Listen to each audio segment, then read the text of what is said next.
देखकर लग रहा होगा जैसे बहुत खतरनाक एक्सीडेंट हुआ है।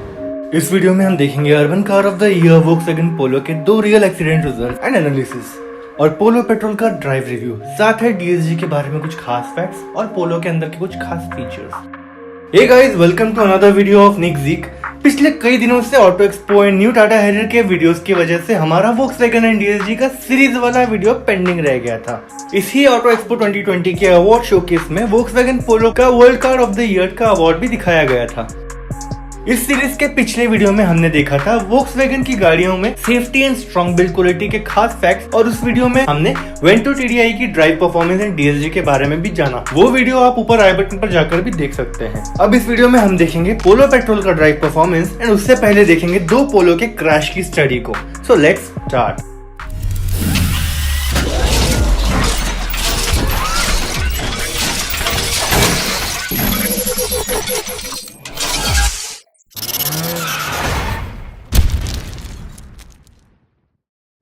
ये है पोलो जीटी। देखकर लग रहा होगा जैसे बहुत खतरनाक एक्सीडेंट हुआ है। इसका 125 के स्पीड पर एक्सीडेंट हुआ है और बहुत ही भारी एक्सीडेंट हुआ है, लेकिन देखकर जो लग रहा है उसे धोखा मत खाइए। ये पूरी तरह से एक सेफ लेवल पे हुआ है। और क्या हुआ है मैं आपको बताता हूँ। पहले तो आपको कुछ खास चीज़ दिखाऊँ। यहाँ पे देखिए इंजन जो नीचे आया हुआ है, पर इंजन में भी ख़राब नहीं हुआ है। ये और ये दोनों जो पिलर्स हैं, इन दोनों के स्ट्रेट पोजीशन के साथ में ये बेंड हो गया है एक्सीडेंट के इम्पैक्ट जोरदार होने की वजह से। काफी स्पीड में हुआ था ना एक्सीडेंट, लेकिन ये थे क्यों यहाँ पर? ये इसलिए थे कि जब भी ऐसा कुछ इम्पैक्ट होता है, कुछ एक्सीडेंट होता है, तो क्या होना चाहिए कि अंदर ऑक्यूपेंट्स को कोई तकलीफ नहीं होनी चाहिए, वहां तक की इम्पैक्ट जाना नहीं चाहिए, लाइफ सेफ रहनी चाहिए। तो उसके लिए ये रहते हैं वहां पर, और इम्पैक्ट ने इनको बेंड कर दिया, इन्होंने सब कुछ अपने ऊपर ले लिया, लेकिन ये ऑक्यूपेंट को कुछ होने नहीं दिया। और ये जो क्रम्पल जोन है इसका, ये इतना अच्छा स्टील है, ये कहीं से भी कोई भी एडजस्ट में नहीं निकली है, शार्प एज बेंडिंग कहीं पे भी नहीं हुई है, जिसकी वजह से ये भी पूरी तरह से सेफ पता चल रहा है। अब देखते हैं गाड़ी के अंदर क्या सिचुएशन है, ये ऑक्यूपेंट को कुछ पता चला या नहीं पता चला। तो साइड से तो देखेंगे तो आपको पता ही नहीं चलेगा कि गाड़ी का किसी तरह का एक्सीडेंट हुआ है। अगर वहीं पे उनकी मारुति की गाड़ी होती तो आई एम श्योर कि वो ऊपर तक कार भी टूटा होता है, यहाँ पे बहुत कुछ बेंड हो गया होता, स्ट्रक्चर पूरा खराब हो गया होता, शायद रोल भी करती गाड़ी, बट यहाँ पे ऐसा कुछ नहीं। एक बार अंदर दिखा देता हूँ आपको। एयरबैग्स दोनों की गाड़ी के जो ये हैं पूरे के पूरे आ चुके हैं, रिलीज हो चुके हैं, इधर भी है। और ये जो है डीएसजी वाली पोलो जीटी थी, और इसमें ये परफॉर्मेंस व्हीकल होती है। तो अंदर ऐसा कुछ भी डैमेज नहीं हुआ है, सिर्फ ये आया हुआ है बाहर एयरबैग, क्योंकि वो तो एक्सीडेंट के वक्त आना ही चाहिए, पर अदरवाइज अंदर कुछ भी इम्पैक्ट नहीं हुआ है। और जो पीछे है रियर डोर, वहाँ पर भी ऐसा कुछ, यहाँ पे सामान रखा हुआ है सिर्फ जो बाहर टूटा था, अदरवाइज यहाँ पर भी कोई इम्पैक्ट का ऐसा कुछ पता नहीं चल रहा है। तो इट्स कम्प्लीटली सेफ। जितने भी ऑक्यूपेंट्स गाड़ी में थे उस टाइम पर वो पूरी तरह से सेफ है, और किसी को कुछ भी तकलीफ होने नहीं दी है। गाड़ी ने पूरा का पूरा जो क्रम्पल है वो अपने ऊपर ले लिया। और किस पर दूसरी तरफ ये है पोलो TSI, और इसका साइड इम्पैक्ट हुआ था। ये भी देखकर लग रहा है कि बहुत हैवी इम्पैक्ट हुआ है, और लेकिन अंदर कुछ भी पता नहीं चला है। सेफ्टी के मामले में गाड़ी कितनी जबरदस्त है, अपने को इससे पता चलता है कि इतना बड़ा इम्पैक्ट है कि सिर्फ डोर से गया, डोर के अंदर से भी आपको दिखाऊंगा। लेकिन यहाँ ऊपर देखिए, ऊपर तक पिचक गई होती कोई और गाड़ी होती तो बहुत बुरी तरह से एक्सीडेंट हुआ होता है। टायर मुड़ गया होता, शायद एक्सील भी बेंड हो गया होता, लेकिन कुछ भी नहीं हुआ है ज्यादा।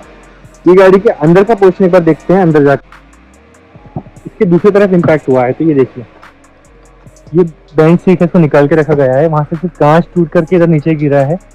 डोर का प्लास्टिक देखोगे तो कुछ पता नहीं चल रहा कि वहाँ पे कोई एक्सीडेंट वगैरह हुआ है। अंदर तक आना तो बहुत दूर की बात है। रोल केज वगैरह लगाने की भी इस गाड़ी में कोई जरूरत नहीं है। ये गाड़ी बाय डिफॉल्ट ही इस लेवल का प्रोटेक्शन देती है।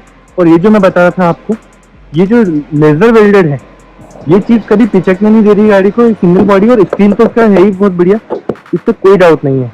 ये गाड़ी का सेफ्टी प्रोटेक्शन, बिल्ड क्वालिटी और जितने भी टेक्नोलॉजी यूज कर सकते थे, best and best performance, safety performance देने के लिए सब कुछ इसके अंदर है, no doubt.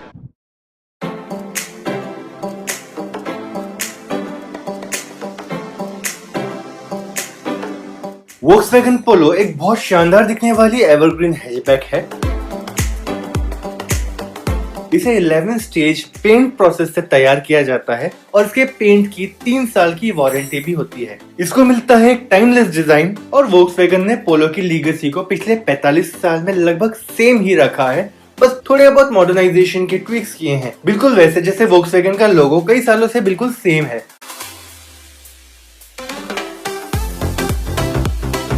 Volkswagen Germany based company है और ये वर्ड भी जर्मन है। इसका इंग्लिश मीनिंग होता है पीपल्स कार।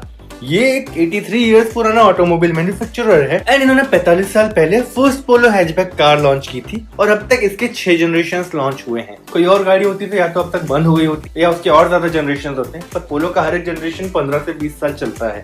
पोलो के प्लेटफॉर्म पर ही बेस्ड इसके सिबलिंग कार्स वोक्सवैगन ग्रुप के दूसरे ब्रांड में भी लॉन्च हुए थे, जैसे Skoda Fabia, SEAT Ibiza and Audi A1। Don't be surprised, that's a true fact. Volkswagen की कार्स में यूज होता है 100% galvanised high strength steel and इसके साथ आती है 6 साल की एंटी परफोरेशन वारंटी जो कोरोजन प्रोटेक्शन के लिए है। डेली ड्राइविंग कार्स में तो वोक्सवैगन पोलो खास है ही, लेकिन ओवरऑल भी ये कोई आम गाड़ी नहीं है। पोलो का एक GT वर्जन भी आता है जो एक परफॉर्मेंस हैचबैक है, जो है पोलो GT TSI एंड TDI, और एक रेसिंग वर्जन भी आता है जिसका नाम है पोलो RWRC, जिसमें अल्टीमेट रेसिंग DNA है और वोक्सवैगन के फैंस को इस पर बहुत नाज है। इसकी सीट एडजस्ट कर लेते हैं अपने हाइट के हिसाब से। इतना काफी लग रहा है। हेडरूम अब कम करना है, अच्छा करना है अपने को, तो इसको थोड़ा सा अपन कम करेंगे हाइट को। अब मेरे को क्या होता है, जब हाइट कम मैं करता हूँ तो मुझे थाई सपोर्ट अच्छा मिल जाता है, इसलिए मैं काफ़ी नीचे करके रखता हूँ और हाइट के हिसाब से मुझे हेडरूम भी काफ़ी अच्छा मिल जाता है। एक हैचबैक में वो चीज़ मुझे ज़्यादा अच्छी मिल जाती है कि मैं बहुत नीचे तक जा सकता हूँ। ये हो गया परफेक्ट सीटिंग स्ट्रक्चर मेरा। मेरे लेग जो है काफ़ी स्ट्रेट है, बहुत ज़्यादा फोल्डिंग एंगल नहीं है, ये परफेक्ट है, कंफर्टेबल एंगल है। हेडरूम अभी भी बहुत अच्छा है, काफ़ी अच्छे से मैं यहाँ पे लेट हूँ और क्योंकि मैं ड्राइव कर रहा हूँ, मुझे अलर्ट होकर ड्राइव करना, तो मैं ज़्यादा वो ऑन द फर्स्ट गियर।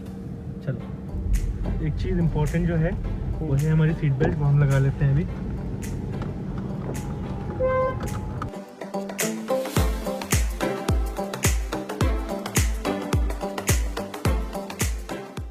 आखिर 45 साल से लगातार हिट हो रही है ये कार दुनिया भर में, तो कुछ तो बड़ी कारण होंगे ही ना।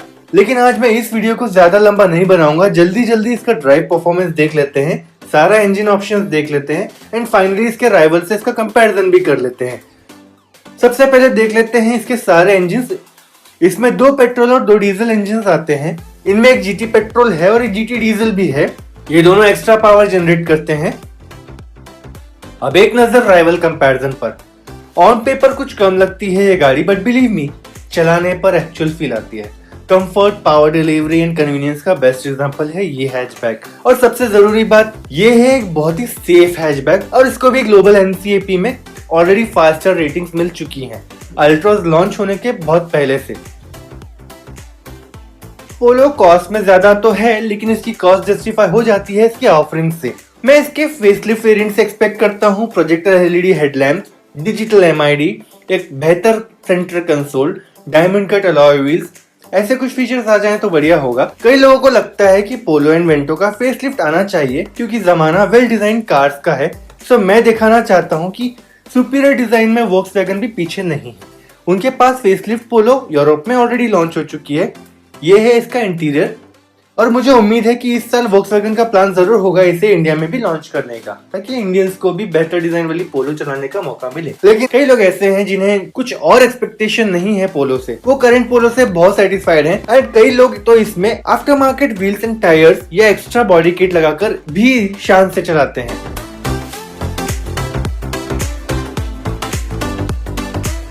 पोलो के कुछ और बढ़िया फीचर्स में शामिल है इसका स्मार्ट सेंटर लॉकिंग फीचर। जब आपकी गाड़ी के कुछ दरवाजे खुले हों और आप गाड़ी बंद करके जा रहे हो पर सभी लोगों ने अपना दरवाजा बंद नहीं किया, तो आप अपनी गाड़ी को नॉर्मली लॉक नहीं कर सकते। आपको इंतजार करना होता है वहाँ खड़े रहकर कि सब लोग दरवाजा बंद करें फिर लॉक करें। बट पोलो में ऐसा नहीं होता। आप सिंपली लॉक का बटन दबाइए और आप अपने काम में लग सकते हैं। बाकी लोग जब उतरेंगे, सब लोग सेटल हो जाएंगे, लोग अपने दरवाजे बंद करेंगे।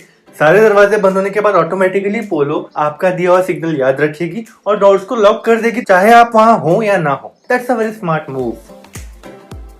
एक और सेफ्टी रिलेटेड स्मार्ट फीचर ये भी है पोलो में कि जब आप 80 किलोमीटर से ज्यादा की स्पीड पर हैं और अचानक आपने ब्रेक दबाया है स्लो करने के लिए और लगातार आप ब्रेक किए जा रहे हैं गाड़ी को जल्दी से स्लो करने के लिए, तो हैजार्ड लैंप्स जो होते हैं, यानी कि दोनों साइड के इंडिकेटर्स जो होते हैं, वो ऑटोमेटिकली ब्लिंक करना शुरू हो जाते हैं, जिससे कि आपके पीछे आ रही गाड़ियों को अंदाजा हो जाता है कि यहाँ पे कुछ पैनिक सिचुएशन आई है और वो भी अपनी अपनी गाड़ियों को स्लो करने लगते हैं। That's a very important safety system. ये किसी गाड़ी में नहीं आता है, जिसकी वजह से अक्सर सीरीज में एक्सीडेंट्स भी होते हैं। यानी एक गाड़ी किसी और गाड़ी से ठुक गई, उसके बाद में उस गाड़ी को पीछे से आ रही कुछ और गाड़ियां भी ठोक देंगी। वो चीज इसमें होने के चांसेस थोड़े से कम है क्योंकि इसमें एक हजार्ड वार्निंग का फीचर स्मार्टली दिया हुआ है। और जैसे ही गाड़ी फिर वापस मूव होने लग जाएगी तो ये हजार्ड लैंप्स अपने आप बंद हो जाएंगे।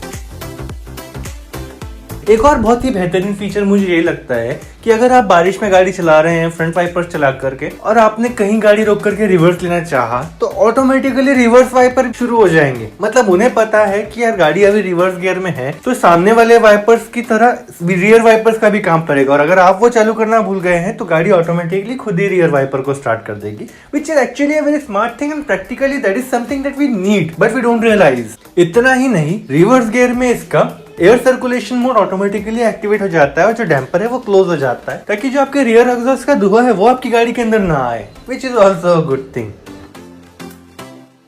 एक बढ़िया फीचर मुझे इसका ये भी लगता है कि इसमें रिमोट से ही आप गाड़ी के कांच खोल सकते हो। मतलब क्या होता है कि गर्मी का मौसम है और आप चाहते हो कि आप गाड़ी में बैठने के पहले ही गाड़ी के अंदर की गर्म हवा को बाहर निकालो, तो उसके लिए आपको गाड़ी के अंदर बैठ के जलने की जरूरत नहीं है, पहले ही रिमोट से खोलकर रख लो, थोड़ी देर उसको हल्का हल्का ठंडा हो जाने दो, उसके बाद में आप गाड़ी के अंदर जाके भी वो कर सकते हो।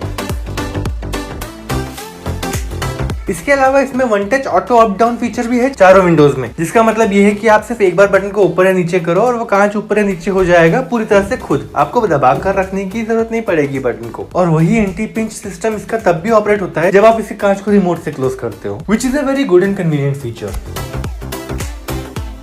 एक बढ़िया इमरजेंसी फीचर्स में ये भी है कि आप बूट की तरफ से एग्जिट हो सकते हो। अगर आपकी गाड़ी के सारे डोर्स कहीं इमरजेंसी में फंस गए हैं, कहीं एक्सीडेंट की वजह से फंस गए हैं या आप किसी और वजह से कहीं फंस गए हो, तो आप गाड़ी के पीछे जा करके बूट से भी एग्जिट कर सकते हो। बूट के अंदर की तरफ में एक की होल दिया हुआ है, वहां पर आप अपनी गाड़ी की चाबी को फंसा करके राइट से लेफ्ट में अगर लेकर जाएंगे तो वो बूट वाला लॉक खुल जाएगा। भले ही सारे डोर्स लॉक्ड हैं पर ये वाला बूट का लॉक मैन्युअली खुल जाएगा और आप वहां से बाहर निकल सकते हो। A safe exit for emergency, which is a very important feature which is missing from every modern car today.